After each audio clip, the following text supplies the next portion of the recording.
Vlad the Impaler, also known as Vlad Dracula, ruled over Wallachia in the mid-15th century. His reign is etched in history as a time of fierce resistance against invaders, ruthless punishment for wrongdoers, and a dark, almost mythical legacy that transcended the boundaries of reality and fiction. The sun set over the Carpathian Mountains, casting long shadows across the dense forests of Wallachia. In the heart of this land stood a castle, its stone walls weathered by centuries of conflict. Within its chambers, Vlad the Impaler brooded, contemplating the challenges facing his realm. Born Vlad III, he inherited a turbulent throne. His father, Vlad II Dracula, had been a member of the Order of the Dragon, a chivalric order founded to defend Christianity against the Ottoman Turks.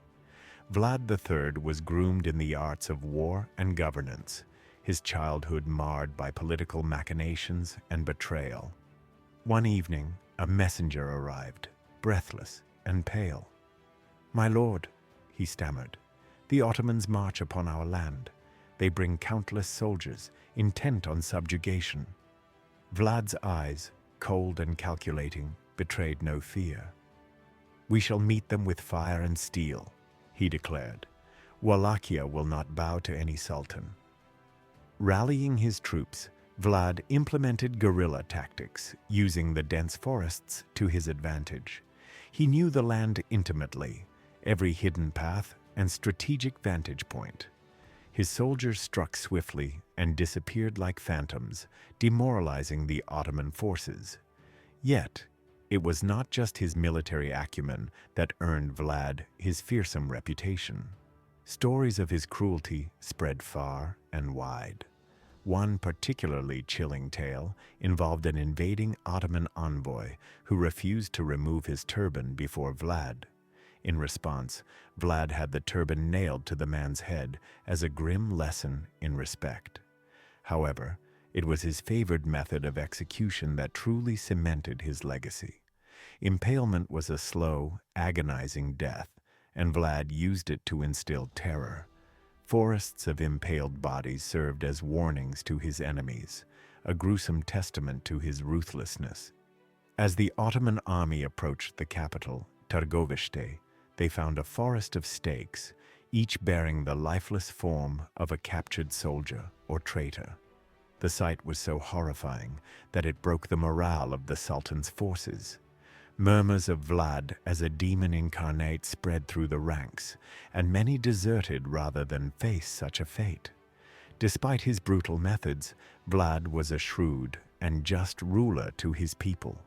He established a harsh but fair legal system, ensuring that lawlessness was swiftly punished. Under his rule, crime diminished, and the common folk could walk without fear of thieves or corrupt officials. Yet, Vlad's reign was perpetually under threat, not just from external enemies, but from within. The boyars, Wallachian nobles, resented his autocratic rule. They conspired and plotted, seeking to overthrow him. Vlad responded with characteristic ferocity, inviting them to a feast under the pretense of reconciliation. Once they were gathered, he had them all arrested and impaled, eliminating the threat in one decisive stroke. But even Vlad's iron rule could not last forever. Betrayal came from an unexpected quarter. His brother, Radu the Handsome, allied with the Ottomans, promising to deliver Vlad in exchange for power. Vlad fought valiantly, but the combined forces of betrayal and overwhelming odds were too great. Captured and imprisoned in Hungary, Vlad spent years in a dungeon, his fate seemingly sealed. However, his indomitable spirit and enduring loyalty of his people led to his eventual release. He returned to Wallachia, determined to reclaim his throne. In his final years, Vlad continued his relentless defense against the Ottomans. His end came in battle, a warrior's death that befitted his life. Though his body was lost to history, his legacy endured. The tales of Vlad the Impaler morphed over time, merging with folklore to give rise to the legend of Dracula. He became a symbol of both terror and resistance, his name forever etched into the chronicles of history.